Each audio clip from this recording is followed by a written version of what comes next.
नमस्कार साथियों, अब अपने एक सिद्धांत और पढ़ते हैं, बुद्धि का बहुकारक सिद्धांत या मल्टीपल फैक्टर थ्योरी है, वो पढ़ते हैं। वो दी थी थॉर्नडाइक ने 1920 के अंदर। और सबसे पहले इसके उपनाम देख लेते हैं।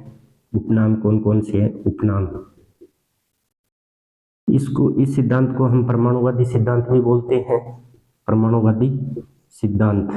और इसी सिद्धांत को हम आणविक सिद्धांत भी बोलते हैं, आणविक सिद्धांत।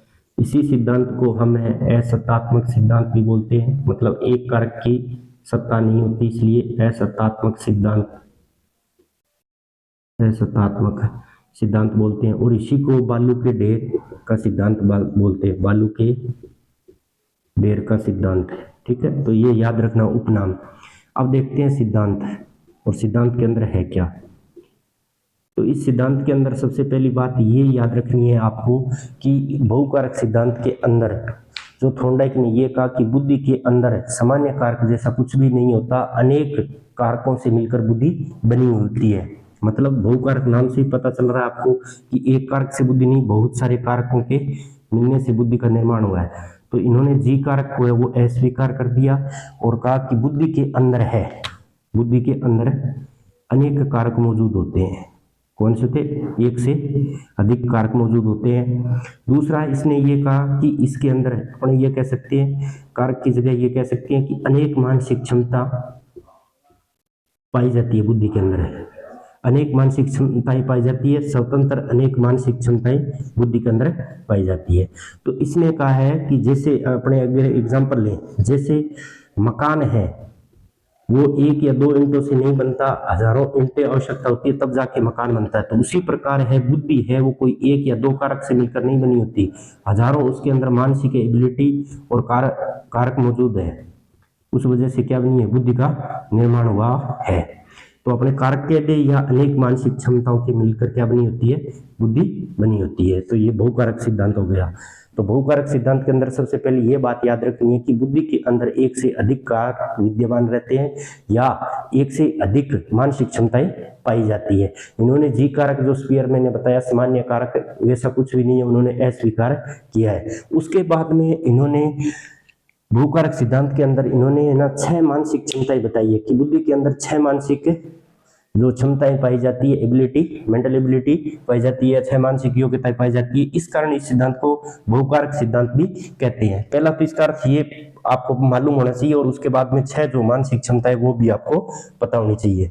तो कौन कौन सी जो कारक बताए या मानसिक जो क्षमताएं बताई, तो वो देखते हैं। तो सबसे पहली है आंकिक योग्यता। 6 योग्यता बताई, कितनी? 6 योग्यता, या आपने कह सकते हैं कि 6 कारक बताई। ठीक है, तो पहले बताई आंकिक क्षमता, न्यूमेरिकल एबिलिटी। दूसरी इसने बताई शाब्दिक, वर्बल एबिलिटी। तीसरी याद रखना है मेमोरी एबिलिटी, मेमोरी या स्मृति क्षमता। और तीसरी बताई इसने चौथी इसने बताई दिशा, या अपने इसको स्थानिक या स्पेस भी बोल सकते हैं, क्षमता। और पांचवी बताई भाषण योग्यता या क्षमता, भाषण या अपने ये कैसे भाषण योग्यता। और एक बच गई इसके अंदर 6 नंबर, तर्क योग्यता, तर्क क्षमता। कौन सी? तर्क क्षमता। तो ये याद रखनी है कि इन्होंने बहुकारक सिद्धांत के अंदर पहली चीजें तो ये याद रखनी है, इसका प्रतिपादन किसने किया? थॉर्नडाइक ने, एडवर्ड ली थॉर्नडाइक ने, अमेरिका का था ये, अमेरिका के, और 1920 में इस सिद्धांत का प्रतिपादन किया था। दूसरा इसका इंग्लिश में नाम याद रख सकते हो, मल्टीपल फैक्टर्स थ्योरी। ठीक है, फैक्टर थ्योरी। इसके उपनाम देखते हैं तो परमाणुवादी, आणविक और असत्तात्मक, या इसको बालू के ढेर के समान सिद्धांत माना है इसको। ठीक है, फिर इसके अंदर ये याद रखना है कि जो थॉर्नडाइक था, इन्होंने जी कारक को अस्वीकार किया और उन्होंने कहा कि बुद्धि के अंदर केवल 2 कारक नहीं है या एक कारक से मिलकर नहीं बनी होती, इस बुद्धि के अंदर बहुत सारे कारक मौजूद होते हैं या अनेक स्वतंत्र मानसिक क्षमताएं पाई जाती है बुद्धि के अंदर। फिर इन्होंने खुद ने ही 6 जो मानसिक योग्यता या कारक बताई, मानसिक योग्यता या क्षमता कह सकते हैं, 6 क्षमता बताई। कितनी? 6। तो वो कौन कौन सी थी? आंकिक, आंकिक क्षमता। तो ये जो बुद्धि के अंदर आंकिक क्षमता होती है, इसका केवल और केवल नंबरों से मतलब रहता है। मतलब ये कोई जोड़ गुणा भाग करना है ना, तो ये योग्यता काम करेगी। कौन सी? आंकिक योग्यता। अब शाब्दिक योग्यता, तो शब्दों का अर्थ समझने के लिए कौन सी क्षमता उपयोग में आएगी? शाब्दिक क्षमता। मेमोरी, या मेमोरी जो क्षमता है वो क्या काम आएगी कि कोई भी पाठ को अपने याद कर रहे हैं तो वो कितना याद रख पा रहे हैं, उसको कितना अपनी मेमोरी में सेव कर रहे हैं, या कितनी जल्दी अपने रिकॉल कर लेते हैं, वापस तुरंत मेमोरी से प्रकट कर देते हैं, कोई भी चीज है वो याद आ जाती है। दिशा क्षमता का मतलब क्या है? भी कोई डायग्राम दिख रहा है तो उसको आप मतलब कोई भी चित्र है उसको किस तरीके से देख रहे हो या उसको बना सकते हो आप 3D में या 2D में, वो कौन सा होता है? दिशा क्षमता। भाषण क्षमता मतलब भाषण से जो कोई भी शब्द जैसे मैं बोल रहा हूं तो मेरे दिमाग के अंदर कोई विचार आ रहा है, कोई क्या आ रहा है? तो विचार आ रहा है, और साथ साथ में क्या आ रही है? भाषा। तो ये कौन सी योग्यता होगी? भाषण क्षमता होगी। तभी तो तुरंत क्या आएगा? विचार, और विचार के बाद में क्या? साथ साथ में विचार और भाषा चलती रहती है। लेकिन इसके अंदर जीन पियाजे और लेवो वाइगोत्स की विचार और भाषा को लेकर मतलब अलग अलग मत है। क्या है? विचार और भाषा को लेकर। तो सबसे पहले अगर बात करें वाइगोत्स की थी, जो रूस के थे लेवो वाइगोत्स की, वो तो कहते हैं कि पहले भाषा आती है, भाषा सीखता है बच्चा, और फिर उसके माइंड के अंदर विचार आता है, जो कि ये दोनों साथ साथ चलते हैं। जो कि जीन पियाजे भाई साहब ये कहते हैं, जीन पियाजे सर क्या कहते हैं? तो जीन पियाजे सर ये कहते हैं कि पहले भाषा आती है और उसके बाद में पहले विचार आता है माइंड के अंदर, क्या आता है? विचार, और उसके बाद में क्या आती है? भाषा। तो थोड़ा ये भी याद रख लेना, जबकि ये साथ साथ में चलते हैं। भी मेरे माइंड में कोई विचार ऐसे तो है नहीं भी विचार आया और उसके 2 मिनट बाद में बोल रहा हूं मैं, क्योंकि ये दोनों साथ साथ क्रिया चलती है, विचार और भाषा। तो ये थोड़ा याद रखना। भाषण योग्यता क्षमता हो गई, ठीक है, ये इससे संबंध रखता है। दिशा मतलब कोई भी डायग्राम है उसको मैनिपुलेट करना या उसको अलग तरीके से घुमाना या उसको समझना, तो वो कौन सी होगी? दिशा क्षमता। मानचित्र हो गया, इनको समझने में कौन सी योग्यता काम में आती है? दिशा क्षमता। जैसे अपने वर्ल्ड का मैप देखते हैं और है, ठीक है, ये चीजें। शाब्दिक क्षमता हो गई, आंकिक क्षमता। तो 6 क्षमता बताइए, वो याद रखनी है। तो यहाँ पर बहुकारक सिद्धांत ये कंप्लीट होता है। अब आगे अपने एक सिद्धांत पढ़ेंगे, ग्रुप फैक्टर थ्योरी। नेक्स्ट जो सिद्धांत है समूह कारक सिद्धांत, ग्रुप फैक्टर थ्योरी, जो थ्रस्टन का था, ठीक है। तो वो पढ़ते हैं अपने अब आगे। समूह कारक सिद्धांत, ग्रुप फैक्टर थ्योरी, समूह कारक सिद्धांत, समूह कारक सिद्धांत।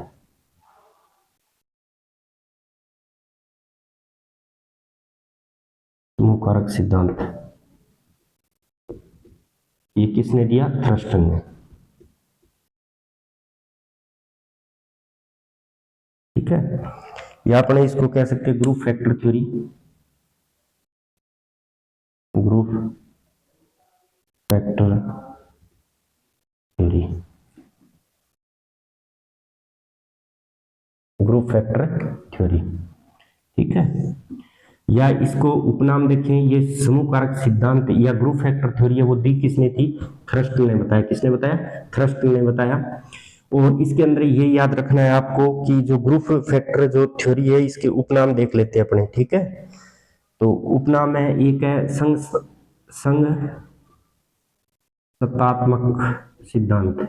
संघ सत्तात्मक सिद्धांत मतलब कोई एक संघ होगा और उनका क्या होगी? सत्ता होगी। संघ सत्तात्मक सिद्धांत है, ठीक है। तो ये याद रखना है इसमें समूह कारक सिद्धांत के अंदर। अब समूह कारक सिद्धांत के अंदर है क्या? थ्रस्टन ने दिया ये सिद्धांत, समूह कारक सिद्धांत, ग्रुप फैक्टर थ्योरी या संघ सत्तात्मक सिद्धांत है। तो थ्रस्टन ने ये कहा कि बुद्धि में ना तो कोई कारक मौजूद होता ना कुछ और होता। तो इसने ये कहा कि ग्रुप के अंदर मानसिक क्षमताओं के समूह पाए जाते हैं। इसने क्या कहा कि बुद्धि है, जो अपनी बुद्धि है, उस बुद्धि के अंदर मानसिक योग्यता या मानसिक क्षमताओं के समूह पाए जाते हैं। मानसिक क्षमताओं के क्या है? समूह है। क्या है? समूह। सबसे पहले ये याद रखना है कि बुद्धि है, उसके अंदर मानसिक क्षमताओं के क्या है? ग्रुप है, अलग अलग। क्या है? ग्रुप है। उसने तो जो बहुकारक सिद्धांत पढ़ा उसने तो क्या कहा, बुद्धि के अंदर अनेक क्षमताएं, मानसिक क्षमता पाई जाती है, या जो बुद्धि है उसके अंदर अनेक कारक मौजूद है। जबकि इसने तो ये कहा कि बुद्धि के अंदर मानसिक क्षमताओं के समूह पाए जाते हैं। क्या पाए जाते हैं? मानसिक क्षमताओं के समूह। जैसे ये मानसिक क्षमताओं का एक समूह है, ये अलग है, ये अलग है, ये अलग है, ये अलग है, ये अलग है। ठीक है, तो इन्होंने कहा कि जो ये मानसिक क्षमताओं के जो ग्रुप ग्रुप पाया जाता है, समूह पाया जाता है, इसके अंदर एक प्रधान कारक होता है। क्या होता है? एक प्रधान कारक होता है, प्रधान कारक होता है। और ये सभी मानसिक जो समूह होते हैं मानसिक क्षमताओं के, उनके सभी के एक एक प्रधान कारक होते हैं। और ये प्रधान कारक है ना, ये एक दूसरे से स्वतंत्र होते हैं। इसका जो प्रधान कारक है, जैसे इस समूह का, मानसिक क्षमता के समूह का, इसका जो ये प्रधान कारक है, ये मानसिक क्षमता के इस समूह से क्या होगा? स्वतंत्र होगा। ये स्वतंत्र स्वतंत्र होता है, कॉमन फैक्टर बोलते हैं इसको, प्रधान कारक को।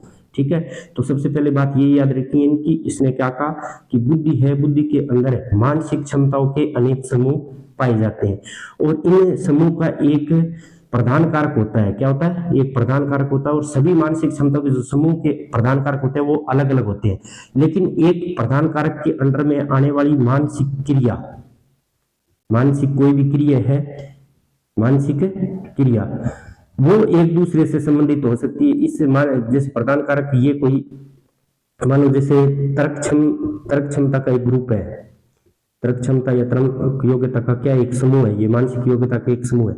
तो इस प्रधान कारक के, ये प्रधान इसका कारक हो गया, जैसे ये तर्क क्षमता, तो इसके तर्क क्षमता के अंदर में जो भी मानसिक क्रिया है आएगी, तो कोई भी आ सकती है, तो वो एक दूसरे से क्या होती है? संबंधित होती है। तो थोड़ा सा ये याद रखना, सबसे पहले ये याद रखना है, समूह कारक सिद्धांत के अंदर इन्होंने क्या बताया कि जो बुद्धि है उसके अंदर, बुद्धि के अंदर जो मानसिक क्षमताओं के कई ग्रुप पाए जाते हैं। ये जो थर्स्टन भाई साहब क्या कहते हैं, थोड़ा एक बार और समझा देता हूं। इसने कहा कि बुद्धि के अंदर अनेक मानसिक क्षमताओं के समूह होते हैं, मानसिक क्षमताओं के समूह होते हैं, ग्रुप होते हैं, और इन ग्रुप का प्रत्येक का एक प्रधान कारक होता है। एक क्या होता है? प्रधान कारक होता है। और प्रधान कारक के अंडर में जितनी भी मानसिक क्रियाएं आती है वो एक दूसरे से होती है, संबंधित है। ठीक है, लेकिन प्रत्येक समूह का जो प्रधान कारक है वो सभी क्या होते हैं? अलग अलग स्वतंत्र होते हैं। तो सबसे पहले ये आपको समझ में आया होगा। इसने एक बुक भी लिखी थी प्राथमिक मानसिक क्षमता के नाम से,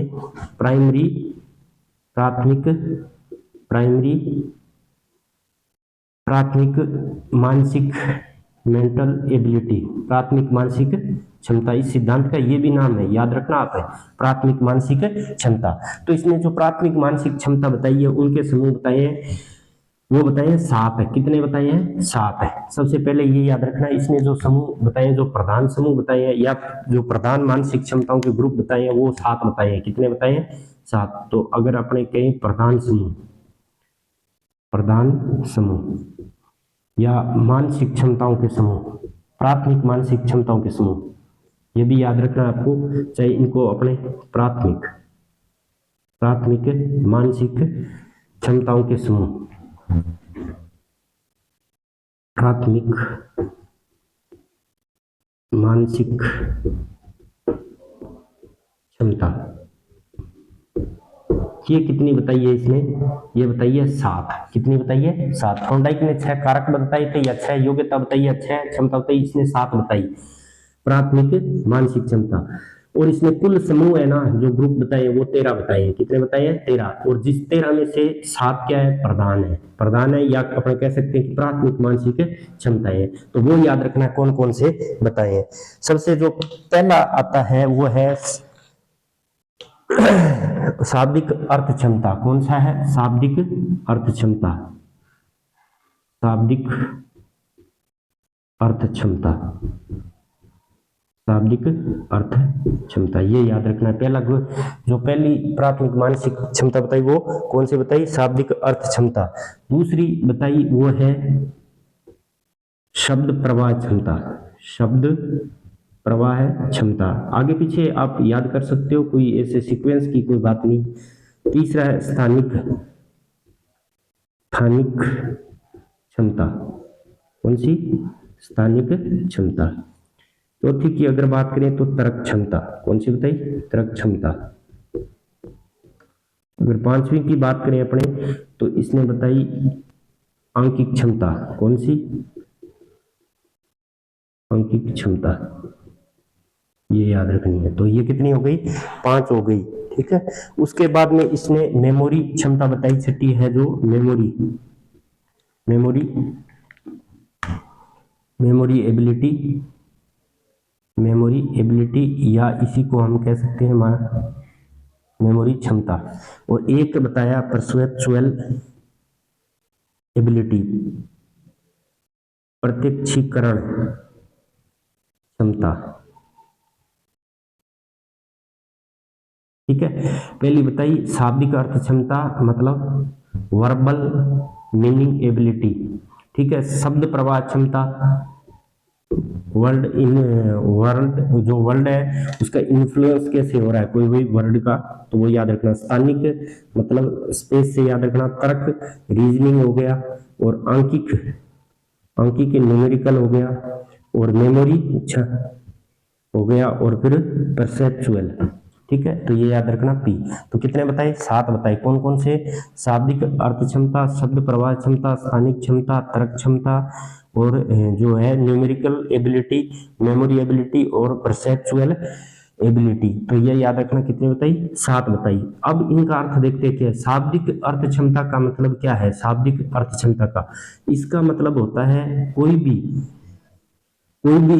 शब्द है उसे का अर्थ निकालना। कोई भी शाब्दिक अर्थ क्षमता का क्या है? कोई भी मतलब कोई भी जो वाक्य है उसका क्या निकालना? अर्थ निकालना, ठीक है। और इसका अर्थ क्या है शब्द प्रवाह क्षमता का? इसका है कि कोई भी शब्द है उसके अर्थ निकालना और उससे संबंधित कोई भी समानार्थक शब्द है उनमें अंतर स्पष्ट करना। स्थानिक क्षमता का मतलब है कि कोई भी वस्तु है उसको मैनिपुलेट करना। अर्थ का मतलब हो गया तार्किक क्षमता। और आंकिक मतलब वो तर्क से संबंधित जो क्षमता होती है वो कौन सी होगी? तार्किक क्षमता होगी या तर्क क्षमता होगी। आंकिक मतलब जो गणित के नंबरों से हो। और मेमोरी मतलब जो याद कर रहे हो। और प्रत्यक्षीकरण का क्षमता का मतलब ये है कि आपने जो संवेदना से ज्ञान ग्रहण किया है, जो संवेदना से ज्ञान कर रहे हो उसके अंदर आप कितने जल्दी उसमें अर्थ जोड़ रहे हो, उसको कौन सा बोलते हैं? प्रत्यक्षीकरण क्षमता। तो ये है जो 7 जो याद रखनी है आपको, ठीक है। कौन कौन सी है दोबारा रिपीट कर देता हूं। सबसे पहले इसमें देख लो, चलो ये तो आपके सामने लिखी हुई है, थोड़ा ये वापस रिपीट कर देता हूँ सिद्धांत। ये सिद्धांत दिया किसने? थ्रस्टन ने दिया। किसने दिया? थ्रस्टन ने। थ्रस्टन ने क्या कहा कि बुद्धि के अंदर है वो मानसिक क्षमताओं के कई समूह पाए जाते हैं। मानसिक क्षमताओं के अंदर क्या पाए जाते हैं? कई समूह पाए जाते हैं। और प्रत्येक समूह का एक प्रधान कारक होता है जिसको हम कॉमन फैक्टर भी बोल सकते हैं। और कॉमन फैक्टर के अंडर में जो भी मानसिक क्रियाएं आती है वो सभी मतलब एक दूसरे से जुड़ी हो सकती है, एक प्रधान कारक के अंडर में आती है। तो इसने ना जी कारक को अस्वीकार किया और प्राथमिक जो मानसिक क्षमता है वो इसने 7 बताई। कौन सी? शाब्दिक, शब्द, स्थानिक, तर्क क्षमता और आंकिक क्षमता, मेमोरी क्षमता और प्रत्यक्षीकरण क्षमता, ठीक है। ये याद रखना, ठीक है। इसमें जैसे ये हो गया कौन सा? वर्बल हो गया, ये वर्ड हो गया, और ये क्या हो गया? स्पेस है, ठीक है। ये रीजनिंग हो गया, ये आंकिक न्यूमेरिकल हो गया, मेमोरी हो गया और परसेप्चुअल हो गया। तो थोड़ा ये याद रखना है। और कुल समूह कितने बताए थे? 13 बताए थे। और प्रधान कितने बताए थे? 7 बताए थे, ठीक है। और ये वीडियो आप ज्यादा से ज्यादा शेयर कीजिए, ठीक है, और लाइक करिए, ठीक है। धन्यवाद।